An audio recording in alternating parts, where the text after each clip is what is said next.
Hey guys, Sean here. Welcome to the F1 Word and to some instant, immediate, whatever you want to call it, race reaction to the 2019 Hungarian Grand Prix.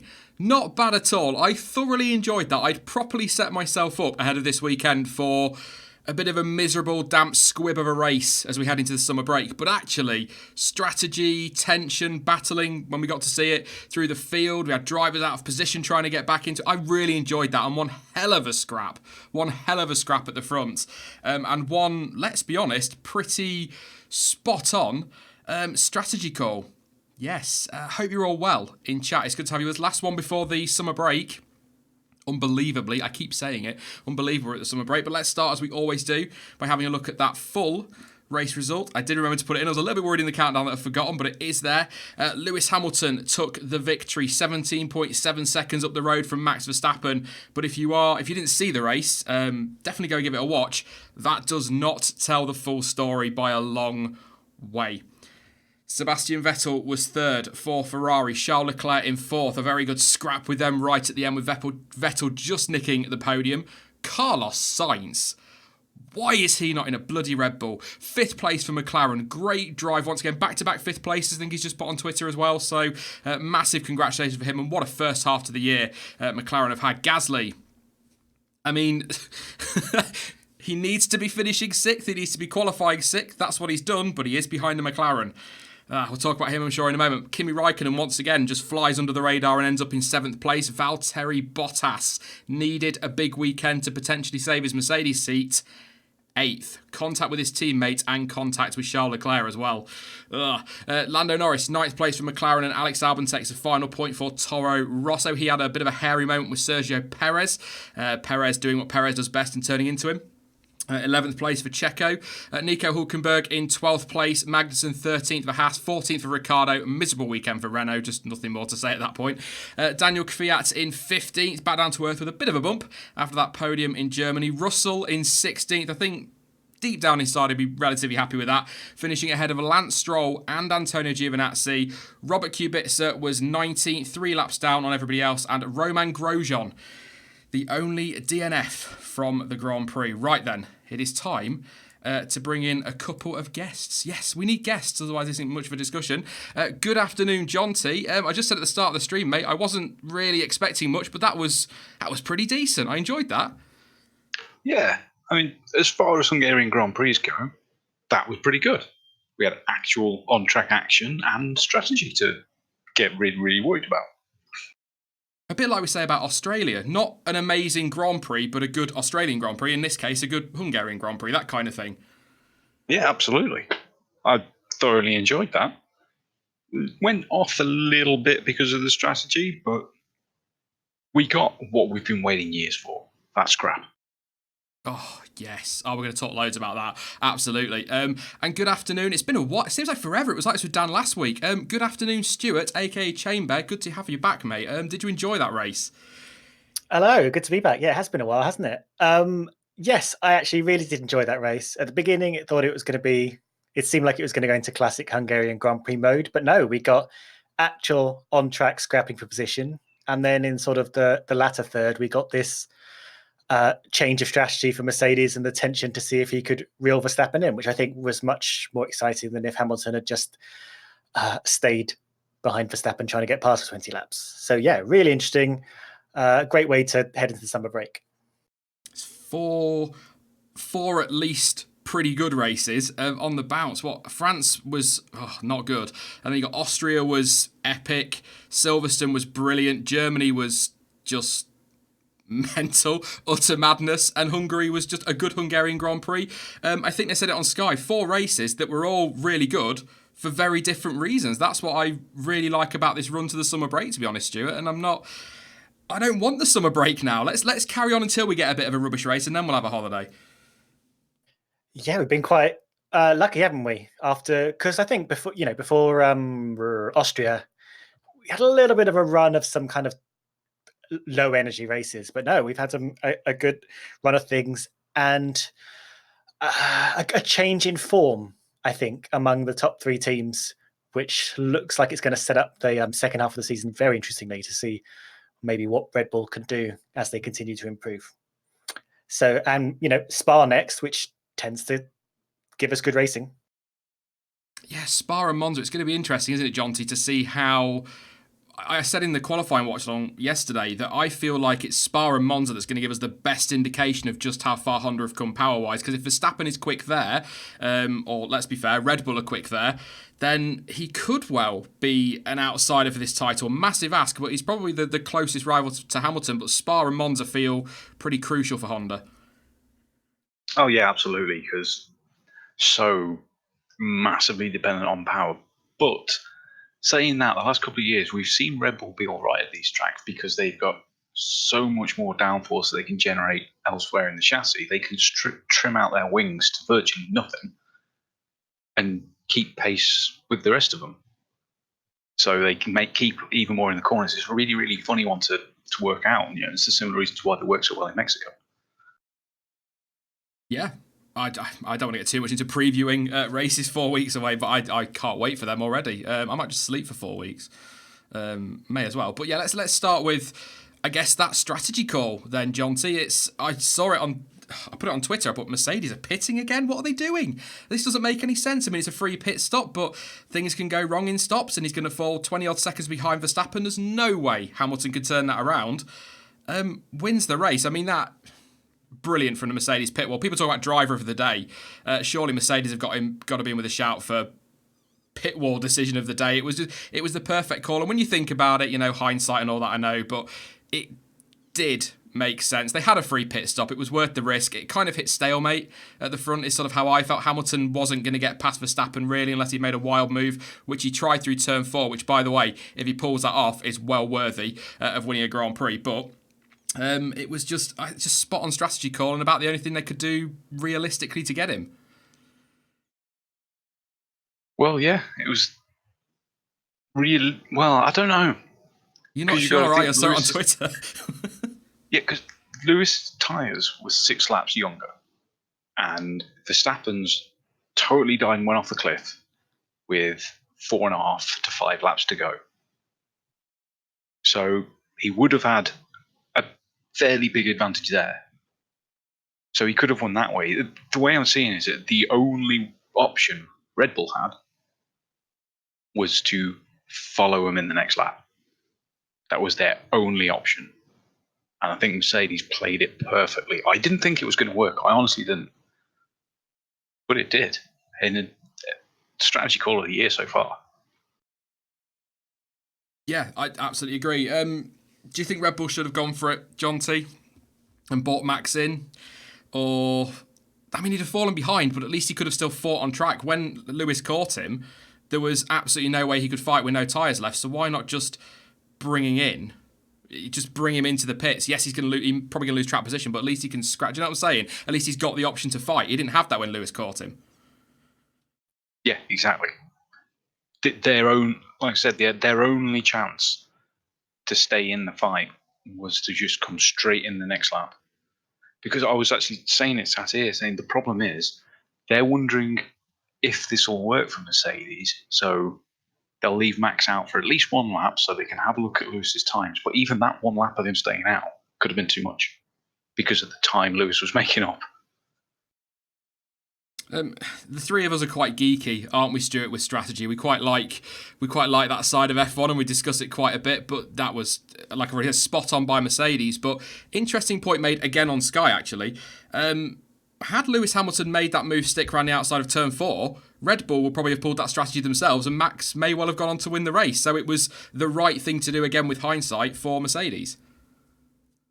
Yeah, I mean, and I'm going to come at this slightly different angle from Jonty. I think I slightly disagree. I think everybody did the right thing for them, even though Red Bull ultimately lost. I think Hamilton did have younger tyres than Verstappen, but he was behind Verstappen, and he was going to have to do a big job to manage keeping those tyres under control degradation-wise, because they're going to heat up in Verstappen's wake, so he'd have to keep like sort of measuring his pace and dropping back and trying to come forward again. So he may have put himself into a bit of a stalemate just trying to stick it out. And I think, and Christian Horner acknowledges, the Mercedes in Hamilton's hands was faster today. And yes, Red Bull would have lost position even if they pitted like immediately the next lap. And then I don't think they would have been able to fight on track. I mean, you can't know that for sure, but I think they weren't quite at the pace to be able to. I think Hamilton would have just sailed off into the distance then. So I think their only option was to just roll the dice themselves and just hope they can hang on, because Hamilton was going on to fresher tires, but he was going to have to push them for 21 laps, I think. Yeah. Which is not a short stint if you're pushing hard, and they went through a hell of a lot of traffic in that time, and he did incredibly well to catch him up. And ultimately, Verstappen did have nothing left to fight with. I think the only thing Red Bull had to fight with at that point was track position and hope that there would be enough tyre left for Verstappen to sort of basically just block Hamilton on the road, which it turns out he didn't. It turns out they just dropped right off to the point where he had nothing left to fight with. So, big shame. But I think, Red Bull didn't quite have as much pace today, so they were limited in their strategy. And obviously, they couldn't pit stop first because then Hamilton would have just put the hammer down and pulled out a gap. But really, really interesting to see. And it's actually quite rare to see teams pulling alternate strategies in such a risky way for the lead of the race. I think Hamilton would never have been able to do this had A, the Ferraris been anywhere, and B, Gasly had been anywhere near the pace of his teammate to sort of protect that gap behind Hamilton. The Mercedes benefited massively from every other car being nowhere near them. The pace was relentless up front as well, wasn't it? So it's not like, kind of picking up on both your points, really. It's not like Verstappen could take a couple of laps to cool his tyres and make sure everything's okay. There was a couple of moments where Lewis throughout the race had to back off for his brakes, but pretty much, I mean, the fact they lapped up to and including 5th place and without pit stops could have lapped everybody. That's the pace they had. I think, didn't somebody share a screenshot of a track map, Jonty, with us on Twitter after about 12 or 18 laps or something like that, of the gap between the top two and then the Ferraris, and then the gap from the Ferraris to the rest of the field? It was insane. The pace was relentless. It was absolutely massive. Lap 12, and it was a full half of the track, which is just painful. Painful to see that gap. What did you? I'm just trying to deal with something in chat. I think you all know what I'm trying to deal with in chat. I'm not getting into it, but if it carries on, I'll just stop the chat going, and you won't be able to have your say, unfortunately. Again, as ever, the minority spoiling it for the decent majority, but it will come off screen if it carries on, for more than one reason. But yeah, where are we saying? Yeah, strategy. It's something people don't enjoy about F1, but I love the fact that we were questioning for all those laps that Hamilton was chasing Verstappen down whether Mercedes had made the right call. That added to the drama and the tension. A bit like, do you remember Alonso Maldonado, Spain 2012, when Alonso was just there chasing down Maldonado at one point, and you're like, it's a shark. It's like this evil thing trying to chase him down and ruin all of our excitement, and then you'd look at it and you're like, hang on a minute. This is the excitement, as you said at the start, Jonty, that we want. Hamilton versus Verstappen, whether it comes down to strategy or not. I loved every second of their battle, and I really hope we get that for the rest of this season. But I just realised I talked over Stuart. I think he wanted to make a point. Oh, no. You were just you were trying to get yourself back into the groove of where we were, and I was just going to prompt you, but you found it yourself. But I agree with you that strategy can be a really exciting and intriguing part of Formula One if it plays out in a way that adds to the race. Whereas we have tended to see strategy that kind of nullifies on-track action because everybody's using their computers to work out the perfect time to stop, and then we don't actually see cars coming together on track the way we have this race, or actually last race when everyone was trying to burn through whatever strategies they could as the weather came in and out. Yeah, I loved that. I mean, the race as a whole, I know there's a few people calling it boring in chat. There was some on social media doing it. If you put this alongside a race like Germany, where, how did somebody put it on Twitter? You've got a load of drivers running around with their heads on fire, basically, which is what effectively Germany was. It was mental. But if you put it side by side with that, no, it was. You can understand why people are going, oh, this isn't as exciting as last week. But it was a good race. I enjoyed most of it. Also loved the little fight we had at the end, Stuart, between the two Ferraris. A fair but fairly aggressive move from Charles on Sebastian Vettel. Maybe a bit of brown trouser time at Ferrari, but that was fun to watch. And good, I think Vettel seems to have turned a corner after what's been a rough few races for him since Canada. That was a good battle, and again, an interesting strategy when Vettel strapped on those soft tyres. After sort of only slightly extending the medium stint, I was wondering what he was doing. Was he going for a 2-stop? But yeah, no, he managed to make those work really well and still be alive towards the end. And actually, that battle was quite indicative of a lot of the battles we saw today. Despite Hungary being very hard to overtake, you having to be, pretty aggressive to get your car stuck in.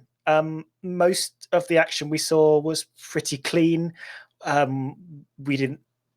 Did we see anyone getting investigated? I think that the worst we saw were people being sort of noted for coming together, but no, not actually investigated. It was great racing, especially for Hungary. I forgot what your actual question about Ferrari was, to be honest, because I started going off on this tangent about I was just saying Vettel, he was really down after Canada, wasn't he? Understandably, and he just seems to have turned a bit of a corner. His head seems to have picked up a little bit after Germany, and he's performed again today. I mean, Ferrari haven't. Yeah. They're a long way off. But yeah, and I don't know if he sort of accepted where Ferrari are at the moment and been able to just get stuck in. He's got quite good. Well, I say this. I was going to say he's got quite good bounce back ability, Vettel. But again, like from Germany last year, he kind of got himself into a bit of a slump. But this year, I think 2 races on the trot where he's just got the absolute maximum out of Ferrari, and this race it wasn't enough. It's not where Ferrari want to be, but good to see he can work the alternate strategy, get past his teammate, pick up basically the maximum amount of points that Ferrari were able to get. But ultimately, very surprising pace-wise for them.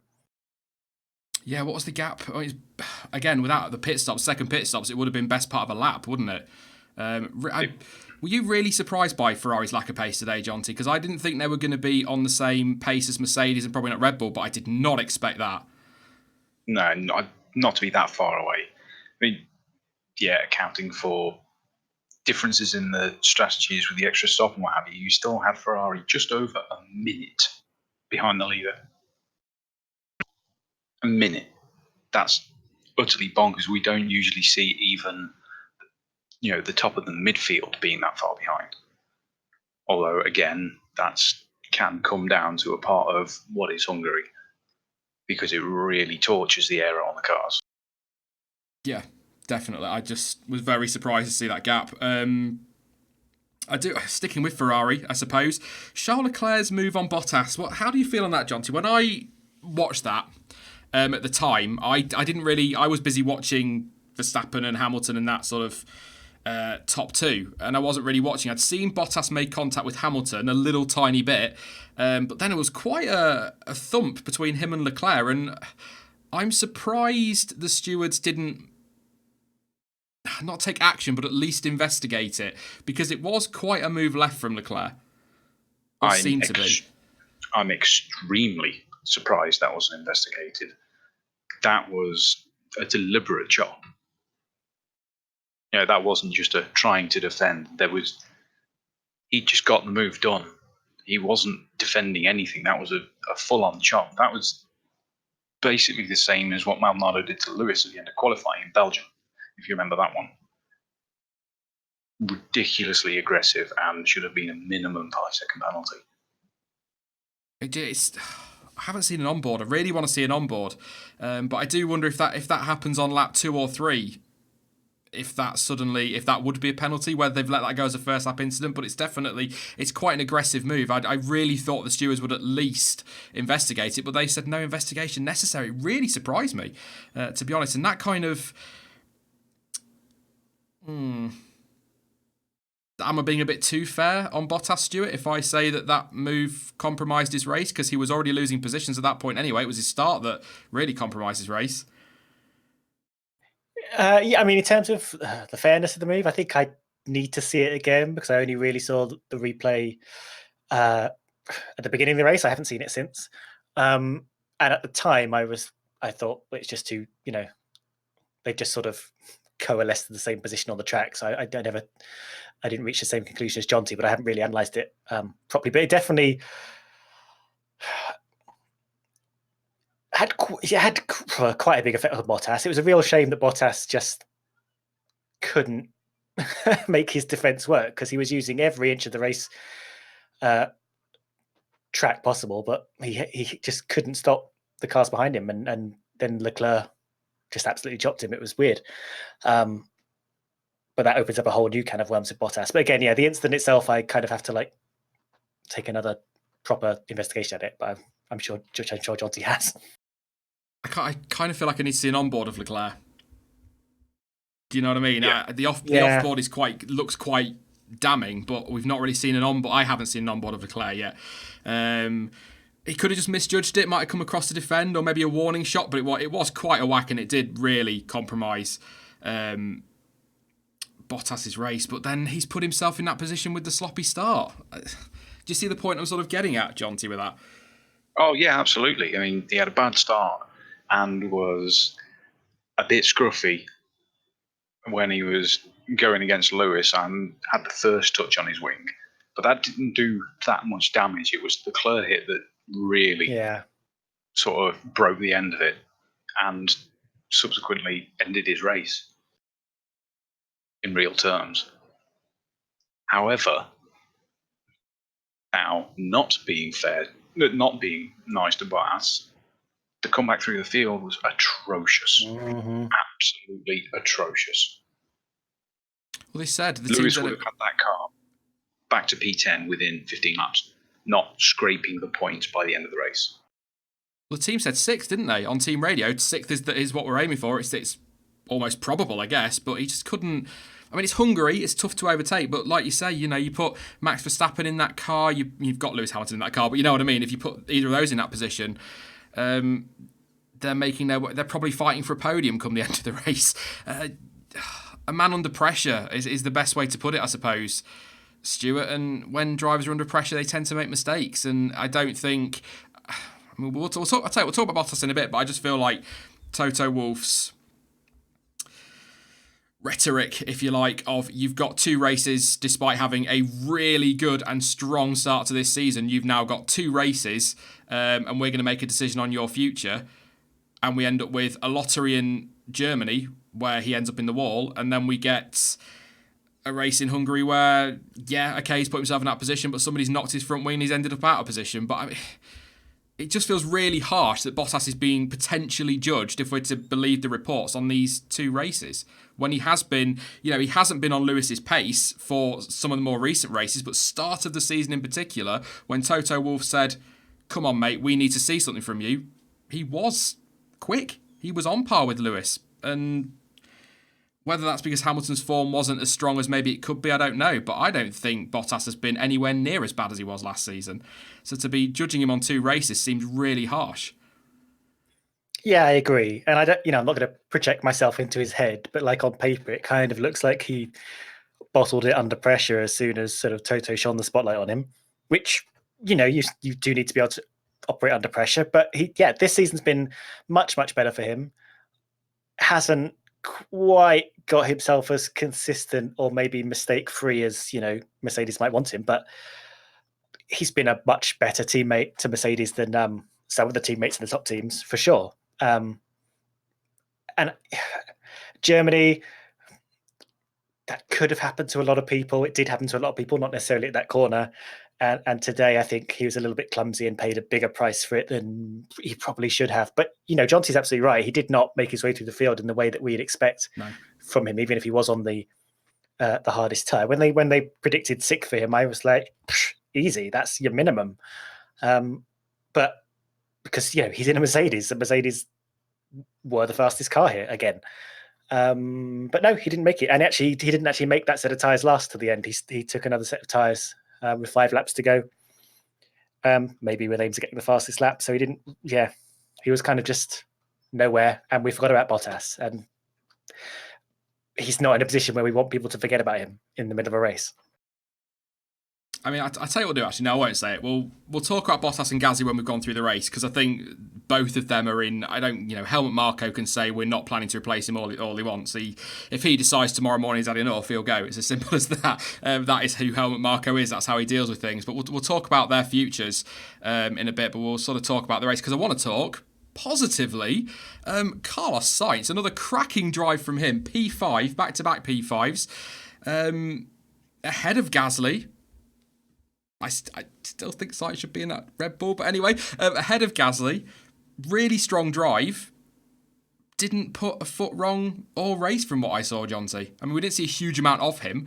But from what we did see, he was just on it. What was the gaps? Hang on a minute. He was It won't show 44 seconds off Leclerc, but he's 1.3 up the road from Gasly.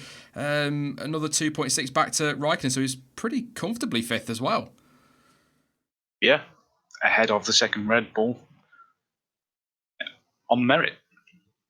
There's no extra stops and what have you been done for chances at fastest lap there, not with such small gaps. So Sainz is absolutely killing it. He really is. I've not missed anything ever from Carlos Sainz. I mean, all about the. Was he got past Gasly off the line? I think Gasly was always going to struggle a little bit off the line with the medium tyres, but he should have been easily past that McLaren in no time. But he kind of fell back. But Sainz was challenging the Ferraris around the outside of turn 2 on that first lap. There was a very slim possibility he might be on for one hell of a result. But he's just one of those that I think is really underrated on the grid. I was guilty a little bit of that last year, or quite a lot of that last year, and this season has been one of the big surprises, I keep saying. But he got on with it, didn't he, Stuart? You never hear him moaning on the radio, really. Don't see a huge amount of contact with anybody. He keeps himself out of trouble, keeps his head down, and he's delivering the results. And McLaren looking fantastic for fourth at the moment. Yeah, I mean, here's a Spaniard who absolutely moved to McLaren at the right time, and it's really showing him in a good light, because we've kind of got our mindset into McLaren being a bit crap, and obviously they're doing a lot better this year, but we're sort of, it definitely allows us to see Sainz outperforming that car and doing things we didn't expect him to do, because he was definitely a sort of a slightly invisible solid midfielder last year, and now we're seeing him mixing it up among the top 3 teams as and when he can. Sometimes qualifying ahead of them, sometimes finishing ahead of them. I mean, it's mainly Gasly we're talking about here, but if the others make mistakes, he's there as well. And I'm very impressed with him. And he's really laying a marker down and holding a big sign up to the big teams, presuming McLaren can't get themselves there quick enough to advertise himself for one of those seats should they become available. I don't remember did you remember seeing much of him in the race? Unless, I mean, chat will soon tell me if I've missed something, but I can't think of anything he did that was maybe, apart from that start and his strategy, that's maybe noteworthy, but I also can't think of anything at all that he did wrong. No, yeah, I mean, the first couple of laps we saw him because he was sort of up there among the Ferraris. Actually, the first sort of half a stint, we did look at the McLarens occasionally because they were quite close together. There was a sort of a little train forming that was quite interesting, but other than that, he just got his head down. I was really concerned, actually, the people who'd started on the soft tyres were going to be a little bit disadvantaged compared to the people who were able to start on the mediums, because they were in a massive minority. But Sainz really made it work, and that's incredibly impressive. And he stayed out of trouble. I think there's something to be said for being the leading car in the sort of Formula 1.5 part of the field, because you get the benefits of being the race leader. You get sort of a lot more free air and stuff, and don't necessarily get the problems associated with following other cars. But Sainz got himself in that position and made it work. Yeah. How much do you think with Sainz is that he's settled? Because I made this point at the start of the season that it's a great opportunity for him, because he's at McLaren. He knows he's there next year now. He was given a multi-year contract from what we understand anyway. But prior to that, he was at Toro Rosso. Is he going to be at Red Bull? Is he staying at Toro Rosso? And then he ends up at Renault. And is he staying at Renault? Will he go to Red Bull? Could he be back at Toro Rosso? Now he's at McLaren. He knows he's there and settled. He's just doing the job, isn't he? He can relax, feet under the table, and crack on. Yeah, and both of those drivers seem just very happy at McLaren. It's not something we're used to seeing at McLaren, but they seem, settled is a good way of putting it. And it's having a multi-year contract with McLaren hasn't recently been something that would make you feel necessarily settled, because you just don't know what the next few years are going to bring you. But now, actually, that McLaren are getting their act together and giving him the opportunity to get regular points and fight positions he wants. I think he's going to be pretty happy. He's probably looking forward to helping build the team up and be part of it in the way that all drivers tend to like to be. And Norris next to him, quite happily just getting on in his rookie year in a car that allows him to get points and show himself. So yeah, I think that's what we're seeing. We're seeing he's comfortable and hungry and able to eat, I guess, able to sate that hunger. Yeah, I mean, Norris today, P9. That result doesn't really reflect the pace of that car. He had a really dodgy pit stop, didn't he, which has cost him a lot of time. 5.2 behind Bottas, who probably would have got him in the end anyway, but not far, really, off Gasly in 6th. So, is Gasly lucky, Jonty, that McLaren ballsed up Lando's pit stop, because he could well have ended up P6 today and put Pierre Gasly down to 7th behind 2 Renault-powered McLarens? Yeah, quite easily. And the comparisons between Sainz and Norris, they are working brilliantly as a team. They've already got a really good camaraderie between them. We've seen that a lot on social media. They're hilarious. And I have seen people on Twitter and even in the chat talking about the fact that Sainz has double the points of Norris, but Norris has got at least 3 fifth or sixth places that have been taken away from him, twice by bad strategy and once by his wheel deciding to melt the suspension. That was such Totally a weird moment. out of his control. I've never seen that happen before, ever. So they are working perfectly as 2 drivers working for the team. They're not really scrapping that much between themselves. They are working together to drag the team up, which is absolutely what they need. And other teams like Renault and Haas need to do this, need to stop the fighting and just work with each other. We talked about this a lot over the winter break, and you're exactly right on what you said about Sainz. Because last year, Red Bull and Toro Rosso, part of the Red Bull driver program, but he's on loan to Renault, but he's still actually at Red Bull. And it's like, that must be so confusing and unsettling for a driver. Now that he is settled and in a team he can call his own for a good few years, it's just the start of his career proper, if you like. I like that, yeah. And George FBR, I think it was, in chat, just saying what I was kind of going to come to now. He's got half the points of Sainz almost, but it is his first season in Formula One, and Carlos has been in for a while now, so he's a lot more experienced. I think that just depends who you're talking to. It sometimes gets forgotten, things like that. But Pierre Gasly, sticking kind of with Sainz as well, within 5 points. Let me just have a look at my championship tables here. I think he's within 5 of, he is indeed, of Gasly in 6th. And Gasly now, 120 odd points behind his teammate at the halfway point. Again, we'll talk about his future in a bit, but it's just not good enough, is it, Stuart? I mean, he's a lot of people seem to like Gasly and are really rooting for him. That's certainly the vibe I get when I do these streams and when I put videos out and when I'm on social media. People are rooting for him. They want him to get this right. I think Red Bull do.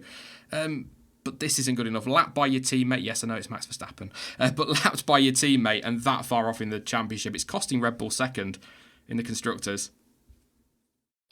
Yeah, I mean, I've been one of those people. I've been on these streams and some of the podcasts and stuff, and I've really wanted Gasly to do well, and I have tried to point out when he has done well. He had a bad start to the season, but then he kind of got into his stride, and then he didn't.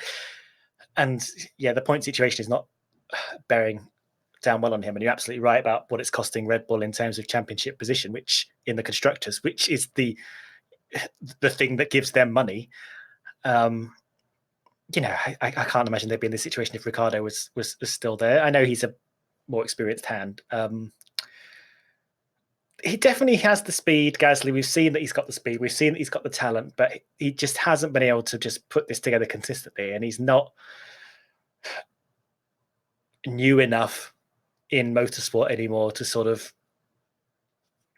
I don't know, maybe have the excuse. And Red Bull is a top flight team. And I know they promoted him a bit too early through necessity, but they're surely looking around now to see who could fill that seat and bring in points on a more consistent basis.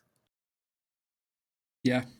Like I say, we will. I know people like a bit of silly season. We'll do that towards the end of the stream. But again, like I said earlier, if he had been somewhat closer to Verstappen's pace, he would have been able to sit in that gap that Hamilton was able to pit inside of. Hamilton had a whole pit stop behind him to be able to put on fresh tyres. If Gasly was in that gap, Mercedes would have had to second guess whether it was worth pitting Hamilton because he would have had another Red Bull in front of him.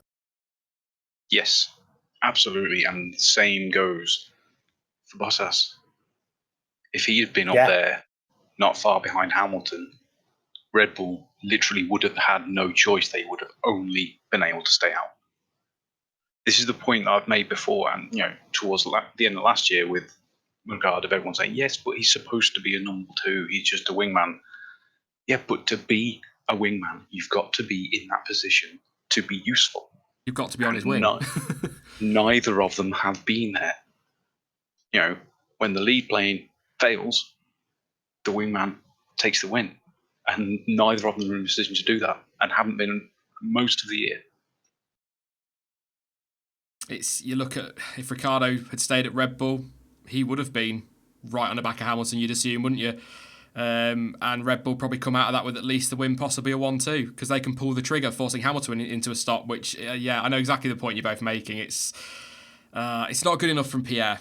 It's not good enough. And there's nothing really noteworthy about his race other than he went backwards off the line, which I honestly, not in his defence, but I kind of expected with him being on the mediums and those around him on the softs, because the Ferraris nearly got swamped by one of the McLarens. So it was always going to be tough off the line. But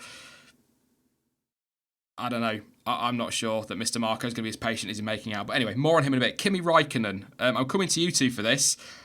I don't remember seeing a lot of him, to be honest, Jonty. But I think I said this a couple of weeks ago on one of these streams. I don't really remember seeing an awful lot of Räikkönen at all this season, but he has rocked up in 7th place again and just keeps picking up the points. I'm going to put this question to you. Somebody actually said in chat before this got going, or it might have been on Twitter, if anybody else in that Alpha, say, I don't know, Perez is in that Alpha or an Albon is getting those results, would they get more credit than Räikkönen is? Are we just looking at it and going, yeah, Kimi 7th is what we expect?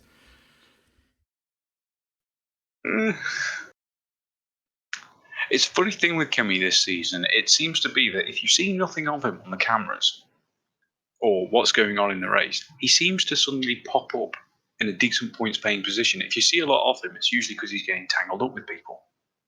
It's quite bizarre. Yeah. What did you honestly? I don't know what to say on Kimi, Stuart. I'm going to come to you as well on his race. I don't remember seeing anything of him.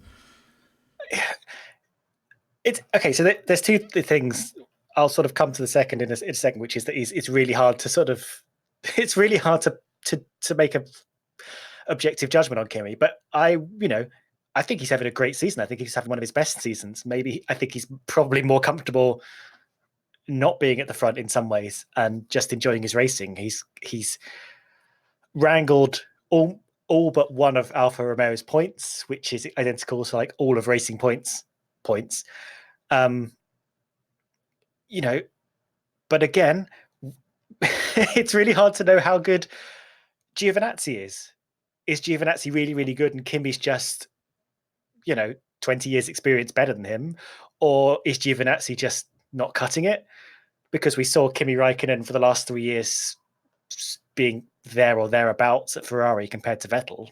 We knew he wasn't at Vettel's level, or at least he wasn't operating at Vettel's level. So it's really hard to know what's going on. But I think he's just having a tremendous time. He's always in that second half of the points. He's for the most part fairly undramatic, unless we sort of see him, as Jonty said. And it's if we don't even have to go too hypothetical. If Giovinazzi had also scored about 30 points, then we'd say, wow, that Alfa Romeo is really good. But because Giovinazzi scored 1 point to Kimi Räikkönen's 31 points, we're definitely in the frame of mind that Kimi Räikkönen is pulling that Alfa Romeo up the grid as far as he can. And it's really unclear, is the Alfa Romeo good? Is Kimi good? Is Giovinazzi terrible? What's the story there? It's really interesting to see. And if there had been 2 rookies there and they'd sort of been scoring at the same points, I think we would have been looking at how good Alfa was rather than the other drivers.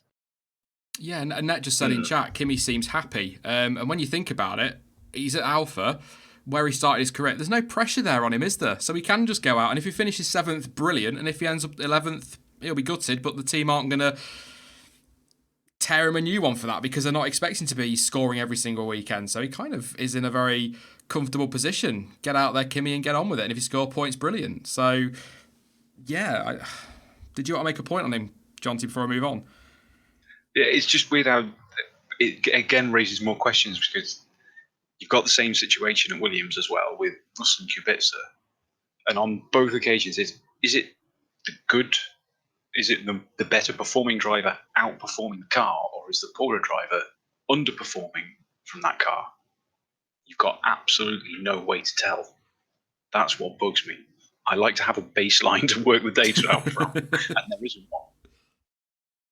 I suppose we'll find out later in the season. If Alpha drop Gio, all the noises seem to be they're going to stick with him. But if they drop him, then I think we've kind of got an answer there, haven't we? But yeah, it's a good point. It's a very good point. Rest of the field, super quickly. I think we saw a fair bit of the midfield today. It felt like on TV direction. I do think these last few races things have improved. But they had to stay focused on that fight at the front because it was the big story and was the tense part, the bit we're all getting very excited about. Albon and Perez, they had a moment into turn one. Albon ended up in 10th place, said earlier. Perez, as I said at the start, it won't go down well, but Perez doing what Perez does best. Albon up the inside, Perez looking in his mirrors and decides to turn in anyway.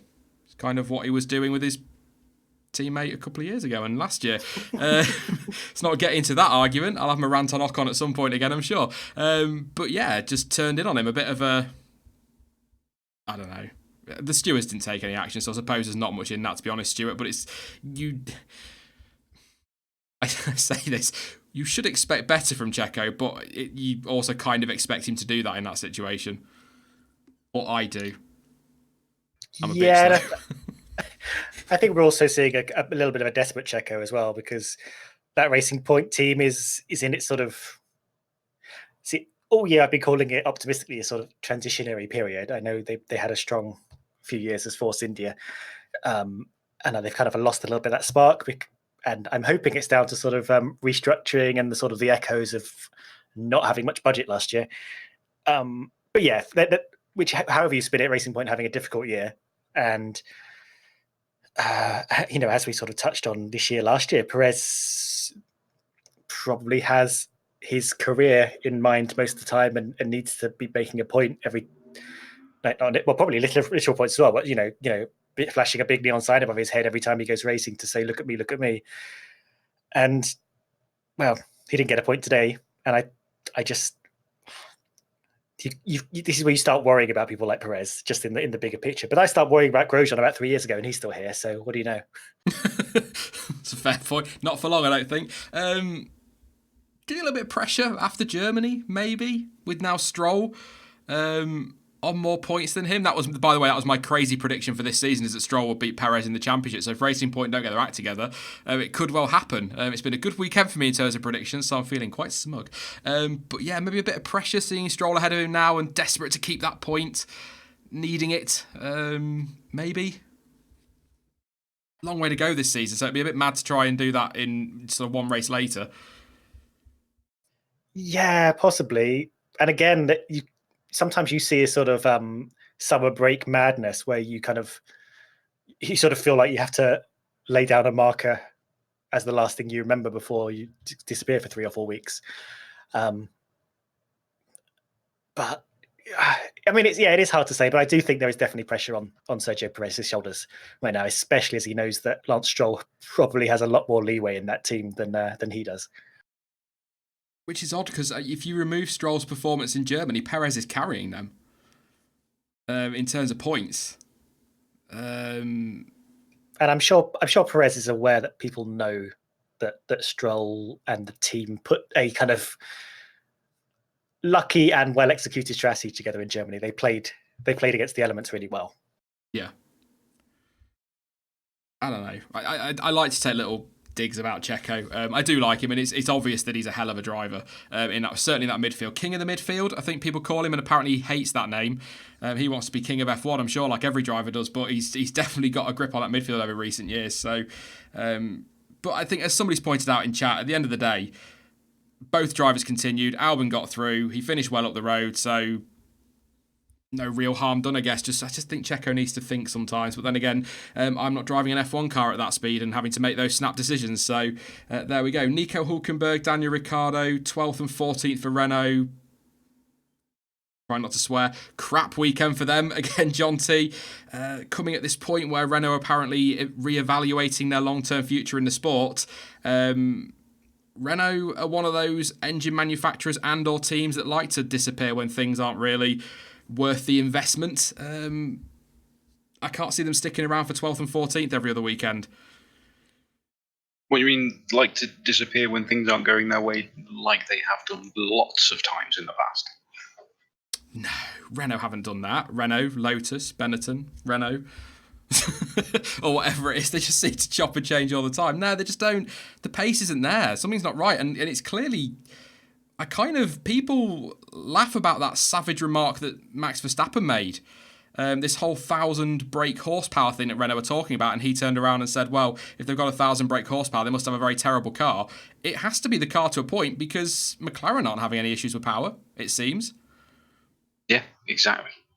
It really is that simple, which is a worry because they've got some very, very good people in that team.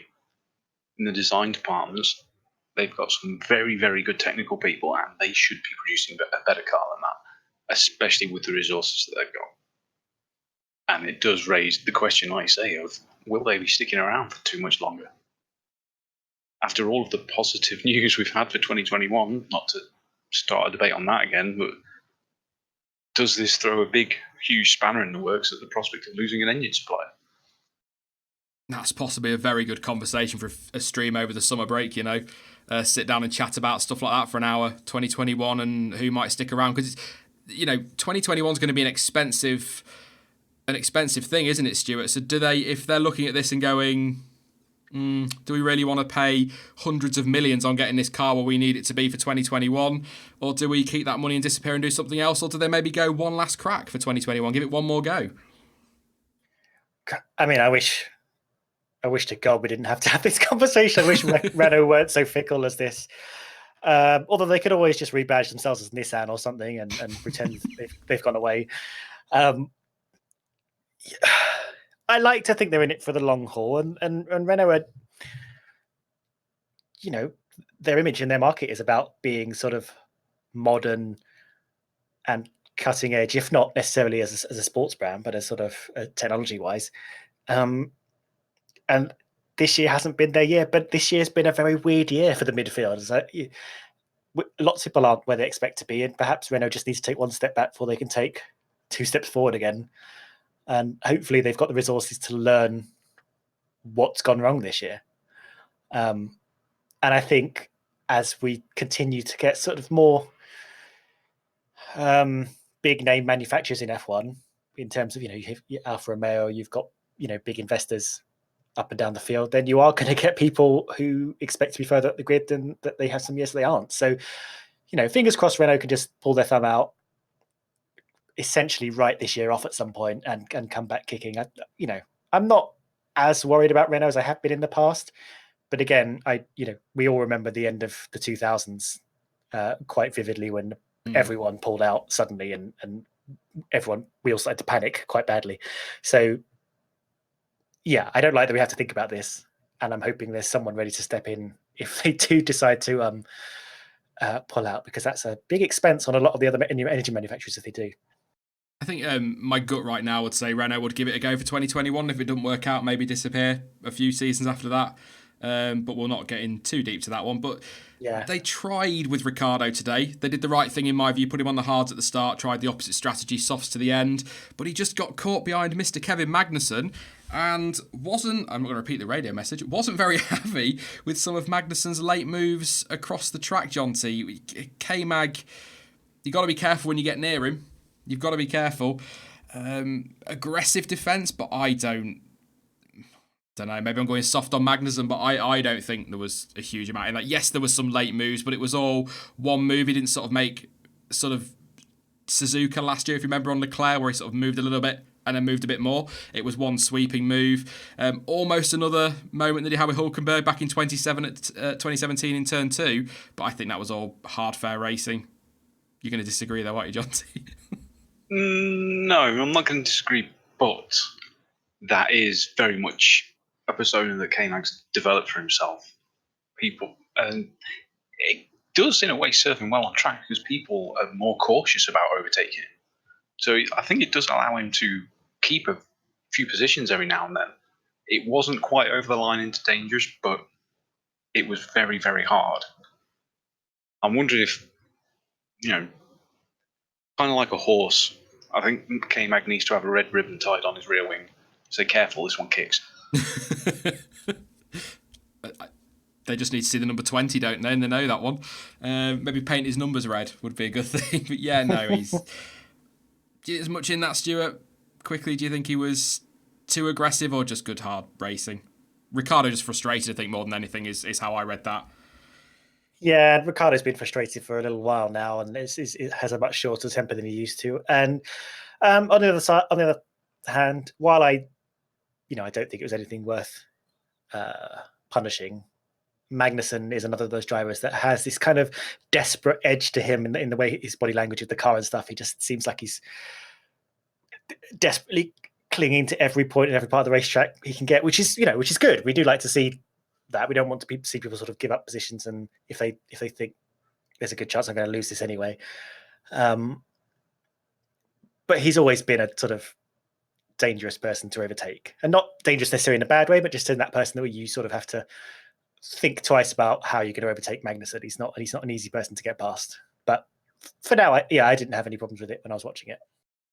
I'm not going to go through every driver during the stream on race reactions. I'm just going to fly through and sort of talk about teams and those talking points. So I've already kind of touched on Kvyat and Giovinazzi. But if you do like your shorter videos rather than the long streams and you want me to go through, I will go through every single team and every driver tomorrow in the debrief, which will be up about 4, 5, 6. When it's done, it's the best way to put it, tomorrow evening UK time. So it will be out then. 1900 watching. So don't forget to drop a like on the video and don't forget to subscribe as well if it's your first time tuning in. But a few other people I do want to talk about very quickly. We'll do Lance Stroll first. I do want to talk about Lance Stroll. P17, where did he start? About there, didn't he? Not much from him today. Kind of well beaten by Perez again. And I know Perez, it's kind of what I always argue about Ocon from last year and the year before. Perez is a lot more experienced. Perez is settled at that team. Stroll's come in. Yes, it's his dad's team, but I kind of want to cut him a bit of slack because it's his first season there, but at the same time, he should be much closer than that to his teammate, Jonty. And at the end of the day, when we have these mad races, yes, in Germany he picked up the points, but he needs to be, when Perez is 11th, he needs to be 12th, 13th, 14th place. So if things happen ahead, they can be there to scoop up the points, because in that midfield, it could come down to a couple of points between, I don't know, 8th and 7th and a few $1 million. Yeah, that's very true. You'd say that, but you got to think, in the past, they did have two drivers that were doing that. The only reason Perez ended up ahead of Ocon was because he kept taking Ocon out. Let's be real. Stroll is just nowhere near that. He's not close enough to be taken out. Never mind actually doing well. He's had a good race in Germany, very good race in Germany, because those are situations that he seems to thrive in. But beyond that, yes, he's very much struggling. I'm going to throw this in there. Why not? Chat can have their say as well. Is he giving 100%, do you think, Stuart? And I mean, we are really speculating here, but do you think he's giving 100%, or can he get away with giving 95%? Because the bottom line is he's never going to get dropped from that team as long as his dad's in charge. If he was at Force India, and when they were Force India, obviously, and Malia was still in charge, would he be performing at 100%? Because he'd have to. I mean, yeah, we're going to deep speculative territory here. Very deep. Main question. Totally loaded. Get yourself ready for the backlash. Yeah, but my instinct would be yes, he is. I think there's a hunger coming with being a sports person. Not most of your drive does not come from making sure you still got a job. I think a lot of your drive when you're a sports person comes from trying to get the best result possible. And, I don't know the relationship between him and his father, and that could be an added pressure for him, because it ends up being a long conversation in the estate Volvo home. So Yeah, I don't know. I would be surprised if he was relaxed a bit about it. I think he's just perhaps not as good as some of the other drivers, more likely. If you've been following the channel, I'll try not to laugh too hard. If you've been following the channel for a while, you'll totally know this. If you're new, then I'll let you know. It's not a written rule, but I seem to get away with one arsehole question a day when we do a stream, and I tend to direct them at Jonty. So he's probably sat there laughing his backside off now, going, haha, I didn't have to answer that one. So yes, that was my one of the stream. So apologies, Stuart. I'm sorry to put you on the spot like that. But yeah, no, I think... I've seen a couple of chats say, I missed your name, I'm so sorry because I'm looking on the OBS and not on the other thing, but somebody did put, I think this is his 100%. So there we go. But George Russell, let's end on a proper positive here on the race itself. Cracking weekend, Jonty. Absolutely so close. I was so frustrated. I nearly went live after qualifying yesterday just so I could be like, about it. Half a tenth off getting into Q2. That would have been as good as pole for Williams if they'd have pulled that one off. But P16 in qualifying, finishes P16 ahead of Stroll and Giovinazzi. He can be very, very happy with his weekend, can't he? And so I think a big step forward for Williams. A long way to go, but it's certainly a step in the right direction. Really pleased for him. Yeah, absolutely stunning drive from Russell all weekend. Qualifying was painful to see how close they were, especially with the track evolution. You have to think, if he'd started that lap like 20 seconds later, he'd have probably got through. That's how quickly the track was evolving. But I think they need to take the positives because that is clearly a massive step forward in the car that Russell is making the most of. I think it's going to be very interesting to see what happens at Monza. MB1294 said, I had a fit of rage when Russell missed Q2. You should have been here for the qualifying watch along yesterday. The whole chat went mad when he just missed out. We thought he'd just done it. Oh, it's gutted for him. But yeah, I think...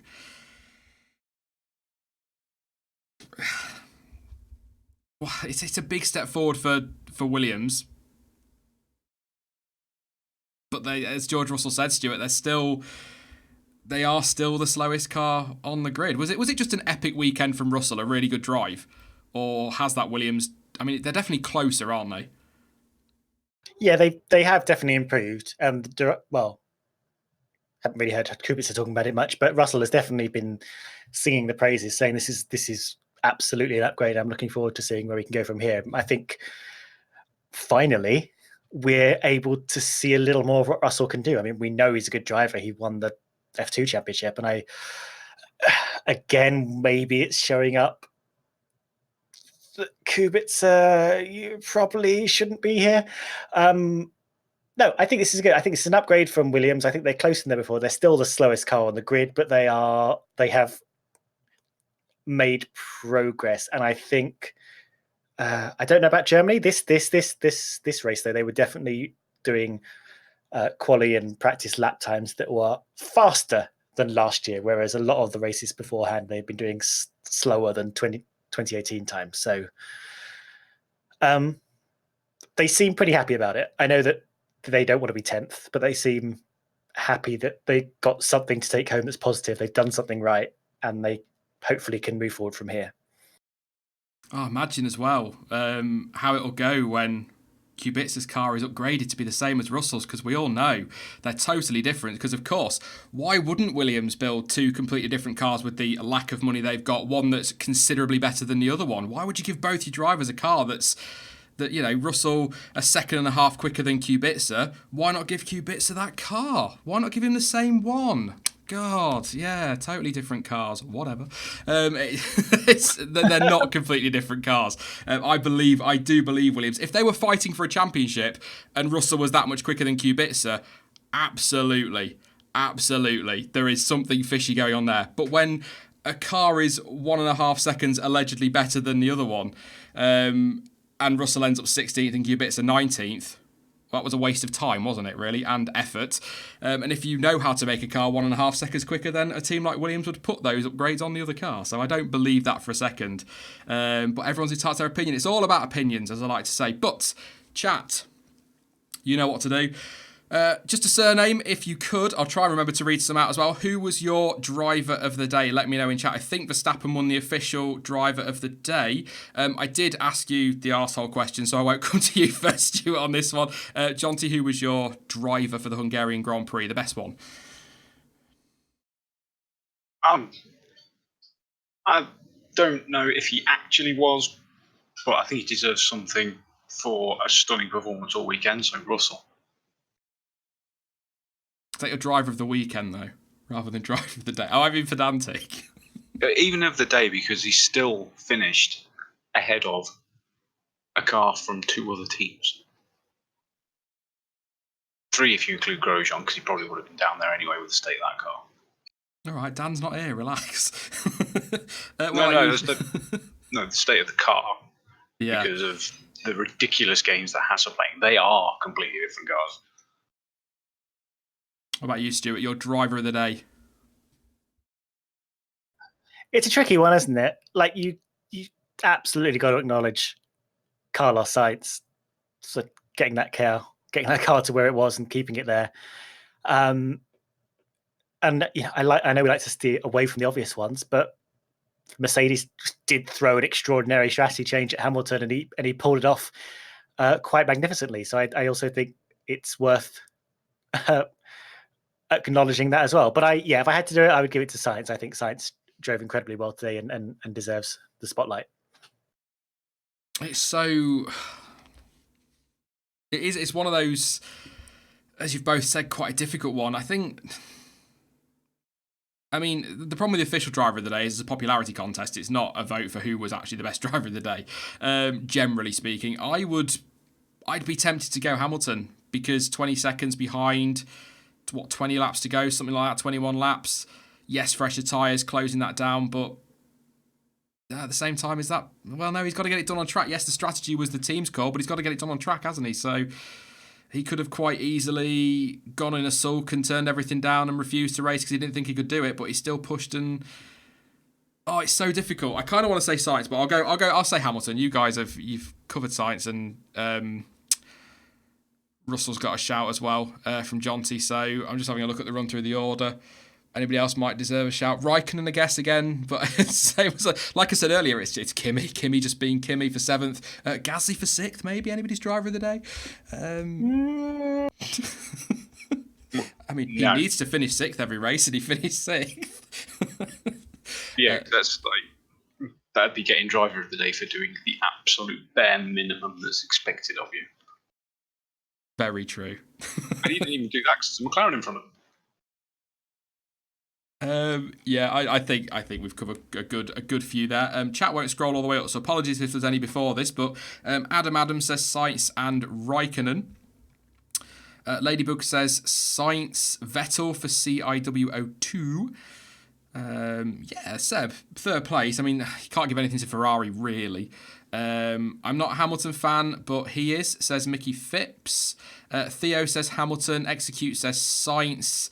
A few of you saying James. Did he go up on the podium in the end? James? Was it Bono? I can't remember. I thought it was James. No, it was James. Deserves that. He deserved to be up there for that call.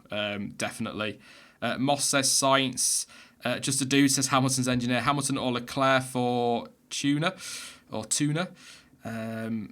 Hamilton, my driver, says John. Ben says Russell. You've got a couple agreeing with actually Jonty on that one. Certainly, definitely a shout for one of the drivers of the weekend for me. Still can't go over yesterday. A lot of people saying Sainz. Runners 12 Racing says Pierre Gasly. Whatever you're drinking, send it my way. We've got the usual Maldonado and Kubica ones cropping up as well. Just see if there's anybody. A few saying Grosjean. I assume Dan's got some ghost accounts and he's just hacking the stream. Norris says Ace Ray 24. P9 unlucky with the pit stop. Probably would have been in the hunt if he'd ended up there in 6th place. But Schumacher says AD. Yes, congratulations to Mick Schumacher for his first F2 win as well. Was that what you were going to say, Jonty? No, I was going to say something that I can't remember who posted it on Twitter. It might have been Sean Kelly, the statman. James was actually Button's race strategist in 2006 at Hungary. So he seems to have a bit of affinity for that track. He knows how it works. And obviously it would have been his calls and that got Button his first win. Edward Palmer, the only one out of everybody here speaking sense, says Sean deserves driver of the day. Thank you very much. You've not seen me drive. If you think I deserve driver of the day. Yeah, I think a lot of people kind of sticking with that one. Go on, Jonty. No, definitely Stuart. Stuart was driver of the weekend after last night. I didn't catch that. I've heard stories. You definitely missed the real showcase in F1 29 talent. It was great. Let's get on with some quick silly season speculation before we wrap things up. If you've been for the little race discussion thing that was a bit all over the place, but that's what these streams are. Thank you for coming along. Don't forget to subscribe, as Casper has there. Thank you very much for that subscription. Don't forget to subscribe if it's your first time watching, and please do drop a like on the stream. Videos do well for likes, but streams tend to get a little bit neglected, and it does give the channel a boost, and it's always good to see that you've enjoyed. So please do drop a like. But yeah, silly season speculation. I think the two that people want to hear about are Bottas and Gasly. We'll start with Bottas because it's the hot topic at the moment. Not good again today. I think judging on Germany's harsh, because I think you said it, Stuart. Anybody could have made that mistake. A lot of people did. It was a lottery of a race. But do you think he's going to be keeping that seat, Stuart, or do you think Mercedes is going to be tempted to make a change? I mean, they've surely got to look at more than the last two races we were talking about earlier.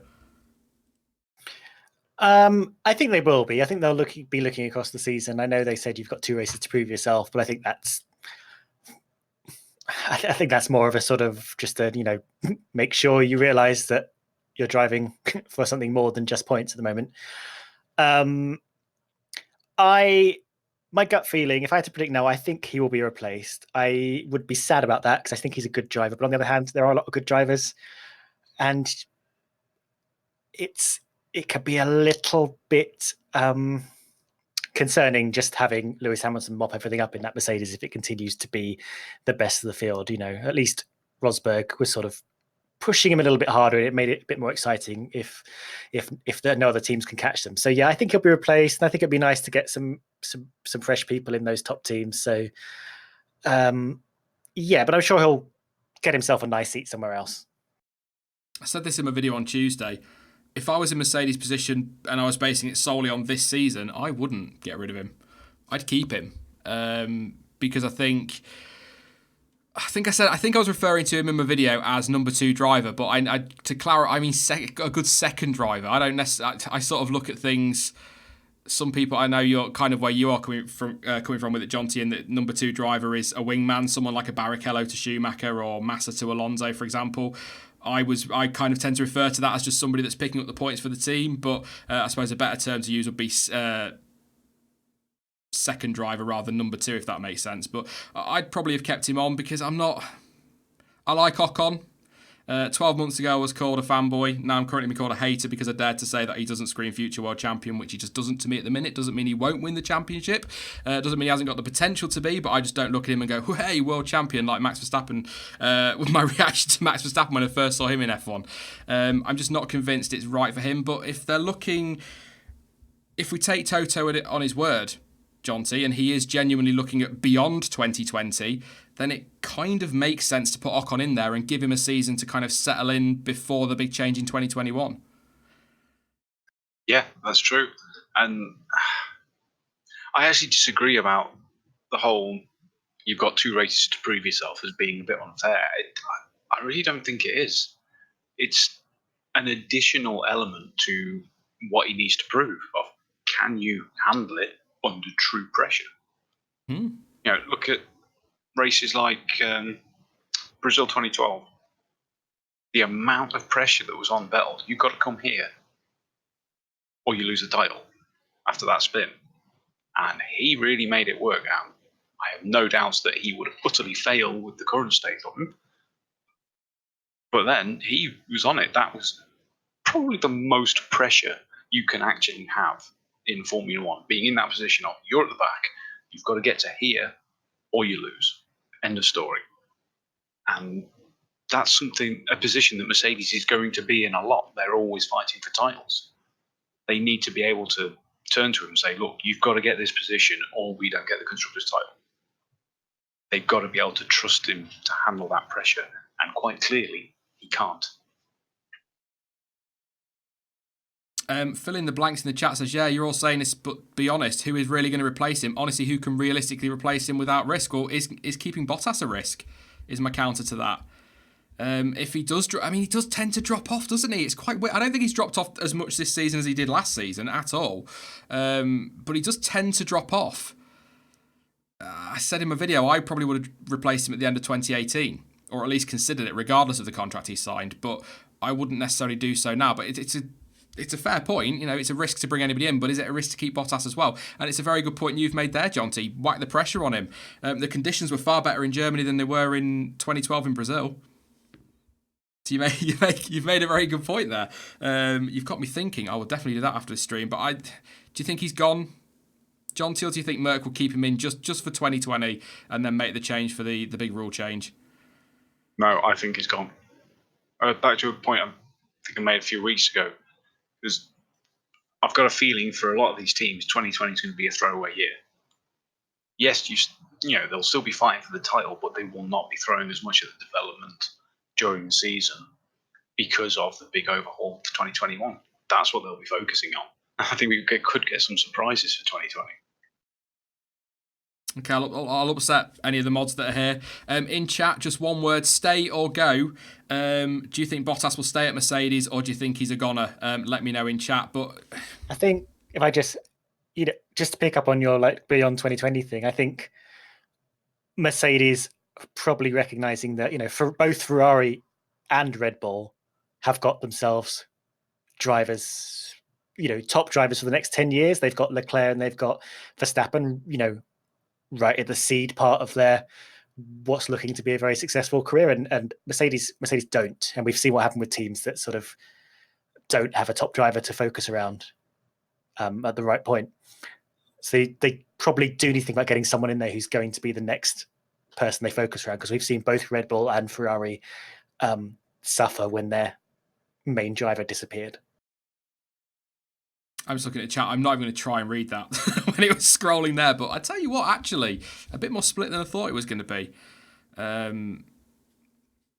Who would you put in that seat, Stuart, alongside Hamilton next year? Would it be Ocon?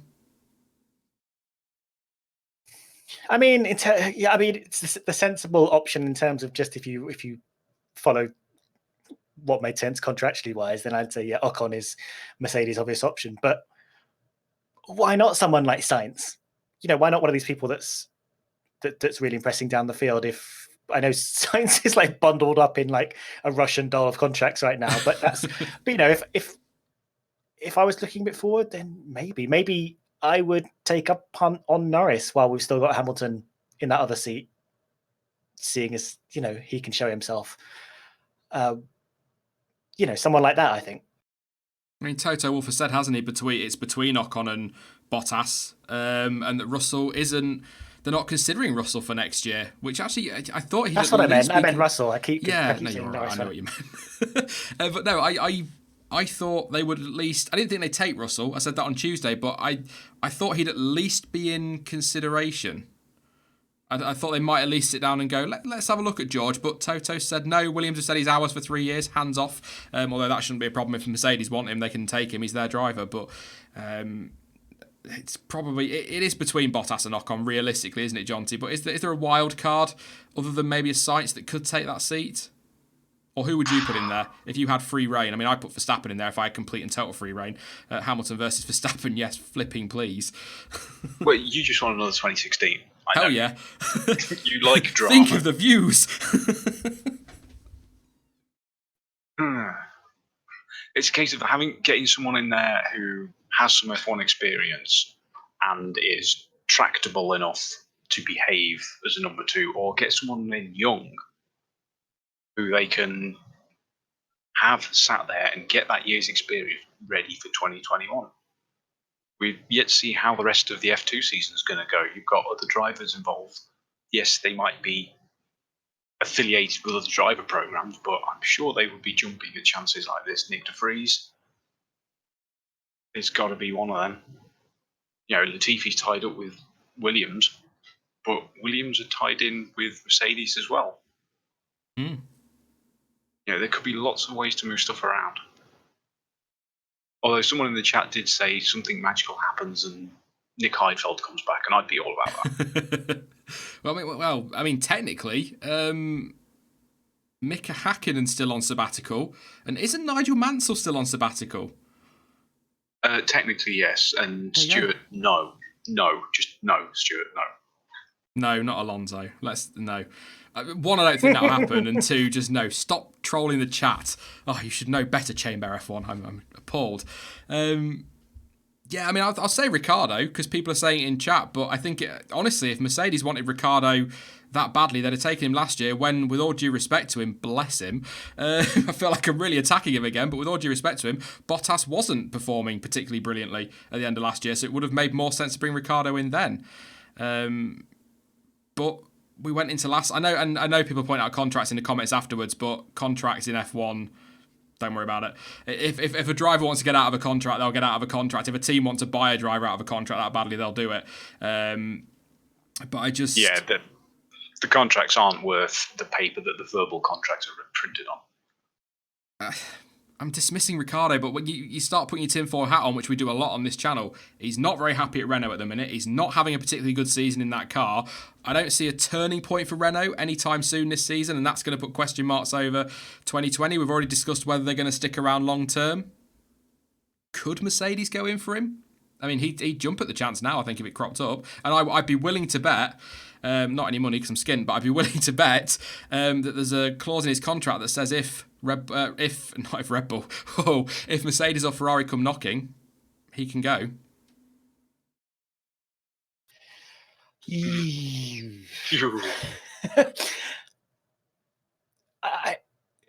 I love these noises because I know I've got it right. Do you feel like Ricciardo's value has gone down this year as well? Because sort of the Renault seems to have reframed him a lot, and we've kind of lost sight of the peak Ricciardo that we used to know. So I wonder if he's sort of just off the radar right now. Yeah. See, the problem with all of these options, you have to think about as team principal. Do you want, at the moment, you've got someone like Bottas who can easily win races, but then can also easily be out of the points? Or do you go with someone who's not quite as quick, but are quick enough and will be constantly putting in the thirds and fourths every race? As a team, you're going to go with the consistency. And that's what Bottas isn't providing. That's what Ocon does provide and has provided in the past. That's his biggest draw, is the fact that he just keeps going. Sorry, I'm just sat here listening. I totally tuned out there. I was just listening to you both talk about that one. Interesting point about his value dropping. Annette won't be happy in chat. She's a big Ricciardo fan. Interesting point. It's going to be... I think we're going to see some shifting in this summer. And I think somebody will pick Bottas up, by the way. If Mercedes do replace him, I think he might sit quite nicely at Haas, although there's talk of Hülkenberg maybe going there. If Red Bull do decide to get rid of Gasly, he could come in and play that second driver role, probably, with all due respect to him, better than Gasly can at Red Bull. He could be an option there. Maybe even Renault, if Hülkenberg were to move on. But then would they want to look at maybe their own junior programme? But I fully expect Bottas will get picked up. I can't see him not being on the grid. Haas is a good shout as well because, again, keeping on the early silly season talk, it's not trying to wind up Dan or anything like that, but Haas have got to ditch the pair and start fresh. Oh, yeah. Yeah. The relationship between the drivers is gone. The relationship between the two drivers and the team is gone. They have got to just completely wipe the slate, start fresh with two new guys. What did we say last year? I'm trying to think back to... Because we said this quite a bit in the winter. But, when we were sort of we were harsh on Bottas, but I think we were fair on Bottas based on how he performed for the sort of final 2/3 of 2018. But I remember saying sort of if Lewis Hamilton were to retire tomorrow, I think was a conversation or something like that. Bottas isn't a driver that you'd see as a team leader at a Mercedes or a Ferrari or Red Bull, but he definitely could go into a team like Haas, as we've just mentioned there, and lead that team very nicely in the midfield. He did it well at Williams. He was much better than Massa. I know Massa was coming to the end of his career, but he had that team. So, yeah, I can't see Bottas not being on the grid next year, but it won't. I like the shout of Bottas back to Williams. That'd be nice. I've got a feeling he was a big part of why they were performing so well over those few years. And as you said, he was vastly superior to Massa during that time. Yeah. Bottas would do very well back there. Less pressure as well. Maybe find himself a little bit. I don't know. It's going to be I think we're going to get a lot more movement this silly season than maybe we were expecting, but then last year we were going to get a static one. It went crazy. So maybe this year we'll do the opposite. I hope we get a good silly season. We get some good movements. It's always good to see drivers swapping teams. And 2020 is quite an important year. It is that, as you've already said, Jonty, it's going to be a transitional year. It's about evolution, isn't it, in the car design rather than anything revolutionary. So you maybe want to start thinking about your drivers longer term for 2021, getting them in, as we said about Ocon at Mercedes, settling in at the team, getting your feet under the table and prepping for the future. So now I've thought about it, Bottas to Haas makes a lot of sense. It would really be a big boost for him in what should be, if they can be bothered to get their tyres right and stop splitting their specs, a car that can challenge in a midfield, maybe for shock podiums if we get some crazy races like Germany. Yeah, I think Bottas, yeah, I like that. But Gasly's the other one we need to talk about super quickly as well. Or as quickly as we can when we start speculating, because these streams just turn into discussion, which is what I like. It's what they're supposed to be. Do you tend to believe Helmut Marko Stewart when he says that he won't make a change mid-season? Because I'll take him at face value on it, that he might be thinking right now, or he thought over the weekend, we'll give Gasly to the end of the season. But if he keeps putting in performances like he did, or he has been this season, and certainly as he did this weekend, then I can see him just going, I can't be bothered now. I'm not going to give you to the end of the season because I've given you every opportunity and you're not performing, and making a change. Do we trust his word on that? I mean, he's a funny guy to sort of get into the head of Helmut Marko. So so I've got two reasons for taking him at his word. One of them, the more pragmatic reason, is that unless they do just a straight swap around, which they've done before, Red Bull don't exactly have a big pool of drivers to which to sort of play with anymore. And two, perhaps he has listened to people who have told him, you'll get more out of your driver if you try and build them up than if you instill this climate of fear where people are going to be like moved around all the time. Because I think if you drop Gasly now, he might take forever to come back as a driver. Even if you swap him with Kvyat or something, he's had some bad luck. He's definitely not performing at Verstappen's level. I don't think they expected him to, and perhaps that's part of the reason as well. I don't think anyone expected him to be at Verstappen's level in any sense, because Verstappen is a mega talent and Gasly's in his second year in F1. So if I were Helmut Marko, I would be better off putting my time and energy into getting the most out of Gasly and turning his season around than trying to get someone new in, building up a new relationship with an engineer. And halfway through a year, they've moved drivers around halfway through a year at Toro Rosso and Red Bull. They've never really had that greater second half of the season. Max Verstappen perhaps being the exception, although he was moved across within about 4 races through a season. So yeah, I think I'm willing to take him at his word. I think it's the most sensible option is to hang on to Gasly and keep an eye out for options for next year. No, that's fair. I mean, picking up on your thing on Max Verstappen now, I agree. Nobody could have been expecting him to beat Verstappen. But I think most of us expected him to be much closer than he has been, definitely. It's tough. I mean, what do you think, Jonty? If I were to put money on it, I'd say Gasly will see out the season. But as I've already said, Marko I'm not fully expecting Gasly to stay next year unless he has an epic second half of the season, by the way. But I think he'll see out the season because of the only other option is Marco having to backtrack again on Kvyat, and Albon is not ready. I'll keep saying it. If Gasly, in Christian Horner's eyes, wasn't ready after one season, Albon isn't ready after 13 races or 12 races or whatever it is. He needs to at least see this season out, maybe another year at Toro Rosso. But the point I'm kind of making is Helmut Marko is such an unpredictable guy that I can sit here and we can all sit here and say, nah, Gasly will be fine and see out the season. He might turn around in the morning, breaking news, and he's put Kvyat in that car. Yeah.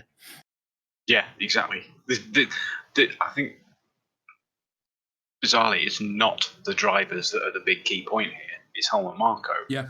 And I trust what he says about as much as I trust what Flavio Briatore says, and he got banned from motorsport for lying and conniving and cheating.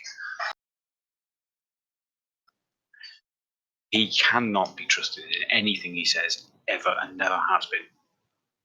I don't specifically dislike him. I just don't like the way he does business. Certainly around something that's supposed to be a sport, when it gets very underhanded in the way he does stuff. So I wouldn't be surprised to see Gasly stay at 6 see out the year, and I also wouldn't be surprised, like you say, to hear that he's gone tomorrow morning. That's the weird thing, isn't it? I don't think we'd be surprised either way. But could it be the lack of options that saves him for the rest of this season? It could well be, and performances like this. Yes, it's not brilliant getting lapped by your teammate and beaten by supposedly a midfield team car, but it's enough. It's points, isn't it? It's 6th place. Yeah. I will say 100%. I definitely bank on this one. If Sainz beats him in the Drivers' Championship, Gasly is gone at the end of the year, whatever he does between now and the end of the season, because there's just no way Helmut Marko will stand by that. Red Bull 3rd, though, in the Constructors, is what they would have expected to start the season. It's going to be interesting to see what Marko's thinking. Is Christian Horner's very much trying his best to put an arm around him, isn't he? And not Marko, around Gasly and trying to give him that lift, kind of going to what Stuart was saying there. But I don't know. Does he fall off the grid as well? If mid-season, the only thing really to do is swap, but there are, people are going to say it in chat, but there are drivers out there who are not in Formula One, out of contract, or are reserve drivers for other teams that could be loaned to Red Bull if they needed someone to the end of the season, or could come in for a year or two. I'm not saying his name.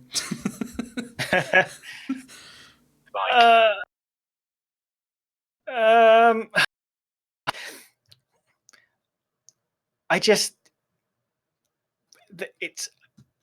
can't see what their options are, like, realistically. And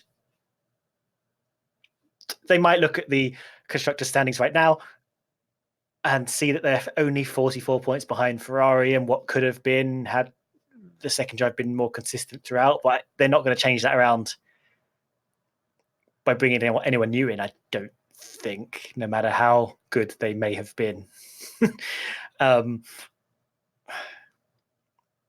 I don't know. I think they got to live with it unless Helmut Marko just goes on one of his crazy turns again. You sound like he's escaped from somewhere. No, yeah. I'll take a few points from chat before we finish this one off. F1 Fan 89, why is nobody mentioning Hartley? I think we said this before, but based on his first half of last year, nobody would mention Hartley. But based on his second half of last year, a few people felt like he was a bit unlucky to not get another year at Toro Rosso. But that's how harsh they are with Red Bull. I will throw another name in there. I've seen it in chat as well somewhere else earlier in the stream. Sergei Sirotkin.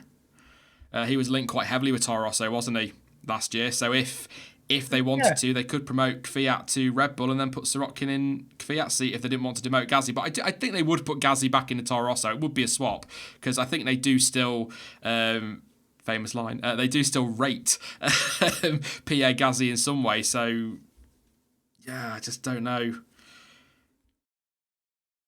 Yeah, Sirotkin's a good shout because he performed a lot better than people give him credit for. Really did. He did. I think it was very harsh for him to not keep his seat. He'd earned that seat at Williams for another year. I keep saying that. He did. 100%. And he's Yeah, I just think he would, but he probably And he's won't come got back. a lot of money backing as well. Yeah. Maybe Bottas and Sirotkin to Haas. Ooh. Although, A bit more high pitched than I wanted that to be, but yeah. Yeah, Russian. Let's not get into that one, Jonty. I'm going to gloss over that one and move on. But maybe if Williams decides to, I don't think Williams will make a change of Kubica. I think they're happy to keep him for the season. But if they did make a change, maybe Sirotkin might come back then if they need the money. But we're going to be really talking about silly season. I do want to ask this one from Mickey Phipps though, super quickly. What do you think about Hülkenberg next season? A lot of talk in the paddock that he's done at Renault, that he's going to be moving on. Haas being touted as a possible place or the favourites to get him. If Hülkenberg becomes available, I wouldn't be surprised to see those rumours that we discussed in the podcast earlier this season about him going to Red Bull, Stuart, possibly coming true. I wouldn't if I were in Red Bull's position, but if they don't want Gasly, they decide they don't want to promote Kvyat and Albon isn't ready, and Nico Hülkenberg becomes available, experience, consistent, kind of what you need after you've had a number 2 driver or a second driver not delivering that consistency. Unlikely, but yeah. Again, Hülkenberg's one of those weird drivers that I just have lost all sense of of their skill and ability. They're sort of just muddied up in all these other things. I think he's fine. I think he's probably been underrated and not been given the right machinery for what he could do. But I also think when his peak is not ahead of him. So yeah. I don't necessarily think that's someone they would reach for. I think he'd just be fine. I can't actually imagine him doing much better than Gasly. He's just, I don't know there's a lot of drivers on the grid right now. I'm not sure what's next for you. And if you did go away, I think I would, not be thinking about you within about 2 races, which seems harsh, but there are drivers on the grid that aren't sort of exciting me anymore. And I'm fine whether you're here or not, and I don't see you going any further, which Hülkenberg is definitely one of. Kind of like we could lose some well-established names from the grid at the end of this season. Yes, we could. And also, actually, we will. End of 2020 as well. Sergio Perez has already talked about his future and how he needs to be competing or get a shot towards a sharp end, or he's done. We could be looking at 2021, no Perez, no Hülkenberg, no Magnussen, no Grosjean. The talent of Grosjean just disappearing like that would be absolutely terrible. Grosjean was good in his prime, if you like. He had a very good period in Formula One where he's picking up some very good podiums and some very good performances, and there was a real threat to Kimi Raikkonen at times in the same car, but he is not the same Romain Grosjean now. Kimi Raikkonen, of course, end of 2020, probably going to call it a day. No Kimi in F1. Raikkonen Racing, he's got to get his own team, surely. Come on. Yeah, well, it's got to happen sooner or later, because if you go back a few years, if you go back 1 year, we've got the talks of, no Alonso in F1. Yeah. You know what I mean? It does happen. No Button in F1. Yeah, but Raikkonen's brilliant. Alonso. Dan in chat, Grosjean is still in his prime, isn't he? Dan's been drinking something. But yeah, no. Drivers move on, but, personalities, and it's such a weird thing to say, personalities, when it comes to Kimi Raikkonen. He hardly says anything. He always seems a bit grumpy, but we still see him as one of the great personalities of Formula One because he just says it.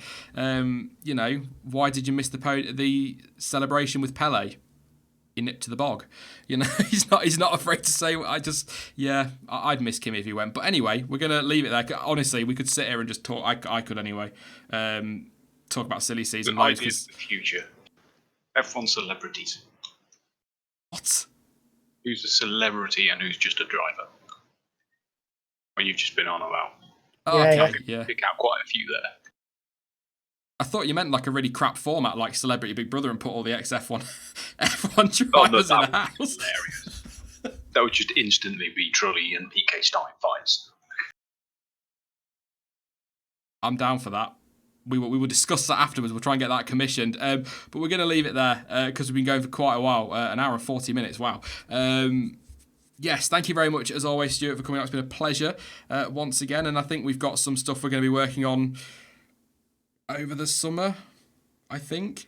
So it'll be lovely to get together for those, and hopefully get you on some live streams as well for the summer. It will all be silly season stuff, but it'll be good silly season stuff. Yes, and it's looking very different than it did last year. I remember the silly season kicked off very early and very aggressively last year, and now we're a lot more speculative about what we think might happen. So that's all to discuss in the rest of the year. But yeah, thank you for having me on. It's been a pleasure as always. I'm glad we got a good race to discuss.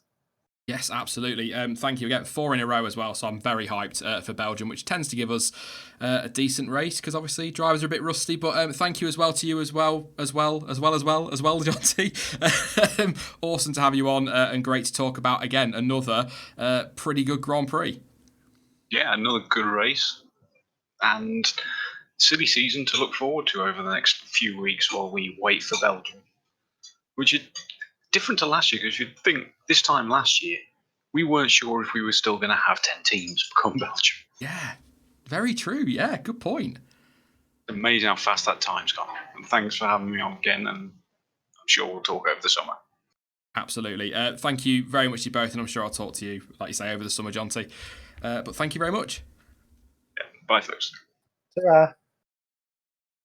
Awesome stuff. Thank you very much to Jonty, and of course to Chamber, and to you guys as well for coming along. Thank you, Annette. You're more than welcome. That is the last race reaction stream before the summer break, but content doesn't stop there. There will be the reviewy thing for Hungary out tomorrow. There's going to be lots of garage gossip, cheese on toast, garage gossip videos over the summer as well, and we are going to be doing some live streaming too. There might be a return. There might be on odd days. There'll be some on a Sunday, maybe some on a Friday, maybe bring the midweek streams back as well. But we'll make sure we get some interaction with you all and discuss all the news, if there is any, around the world of Formula One. And then, of course, there'll be...